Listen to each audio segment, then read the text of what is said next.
The KCRA3 Night Team at 11 starts now. The United States has conducted an operation that killed Osama bin Laden, the leader of al-Qaeda. Nearly 10 years after the September 11th attacks, Osama bin Laden is dead, the mastermind behind the attack. President Barack Obama addressing the nation and the world tonight that bin Laden is dead. The death of bin Laden has been met with celebrations all around the world. Live pictures now out of New York City, where jubilant New Yorkers have gathered in a spot at the World Trade Center fell almost 10 years ago, waving American flags, snapping pictures, even breaking into song, at times singing the national anthem, even Amazing Grace. Other live pictures now out of Washington, D.C., where thousands have gathered around the White House as they too are waving American flags and singing song. We have more now from Brian Moore, who is live in Washington, D.C. with the very latest. Thanks. President Obama said he made killing bin Laden up top. I'm Brian Moore, live in Washington. Now back to you. Brian Moore will join us a little bit later on in the newscast with more. Arch enemy Osama bin Laden. To the leaders of the Muslim community now, they say tonight's announcement marks the end of the suffering in the Muslim community.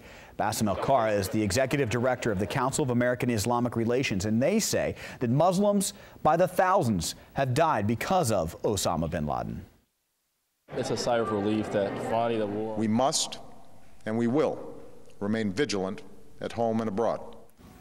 President Barack Obama earlier this evening from the White House making the announcement that Osama bin Laden had been killed. Live pictures now out of New York City as we are seeing reaction on the East Coast well past 2 a.m. Eastern Standard Time, and you could see thousands of New Yorkers have taken to the streets. One of the more touching moments is this is near the World Trade Center where the towers were taken down on September 11th this evening, when the New York Fire Department drove several vehicles down this street with their lights on, sirens on, thousands of Americans there, New Yorkers waving flags, singing the national anthem. From there, they've been gathering in a couple of different locations. That obviously was the World Trade Center location. This is Times Square this evening, downtown Manhattan, where hundreds, if not thousands of people also. This is Washington, D.C., live pictures there. This is where thousands have gathered around the White House this evening. Pretty much the same thing, marking the moment of this historical event some 9 years, 7 months after the September 11th attacks, where there individuals have been waving flags and also singing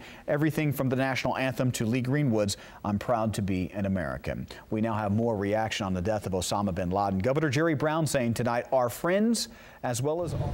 We continue tonight with our coverage of the death of Osama bin Laden. Joining us now once again is Brian Moore. We saw him at the top of the newscast. Brian joining us live from Washington, D.C. Thanks, Brian, for the extra time this evening. What's the very latest from Washington tonight? Well, the very latest, Chris, in dribs and drabs, you're finding about the drama that went on behind the scenes, that they were feeling very good that this was, in fact, bin Laden, and throughout the day, they confirmed exactly that. Brian, you used the word oasis. Somewhat surprising when we've been kind of led to believe that he had been in the mountains in Pakistan or in some type of cave somewhere, that he was actually in a mansion. Yeah, this is going to really gall a lot of people, that he has been able to hide almost in plain sight possible way, which turned out to be luck for our side. Brian, how extraordinary the fact that this thing went down this morning. There's already DNA confirmation, the news around the world by tonight. Well, let's say that there's been a playbook ready. In fact, the Osama bin Laden, that this was some kind of conspiracy. I'll bet you it's going to happen. All right, Brian Moore live tonight from Washington. Job well done. We appreciate the time. Moving on now in other news, NASA has